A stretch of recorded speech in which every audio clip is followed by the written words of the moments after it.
আমি করলাম না এই গাবানো গায়ে দিল্লি দেলি আরে ওই ফাঁকে গেলি পরে বড় মাছ পাওয়া যাবে বুঝছেন এই যে গাবার দিয়ে না ছোট ছোট নলটল বাজা পরে এই দূর একবার এই যে ফাঁকটা দম দিলি বুঝছেন হিন্দে বস্তা আছে এই যে হিন্দে বস্তা আছে ভাই সামনে দিয়ে বস্তা আছে হাত তো ফেরে দেওয়ার কথা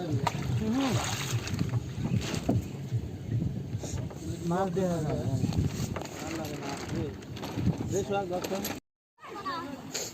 বিকালবেলা বসে নিয়ে বসে মাছ ধরার চেষ্টা করবো 3টা থেকে 5টা পর্যন্ত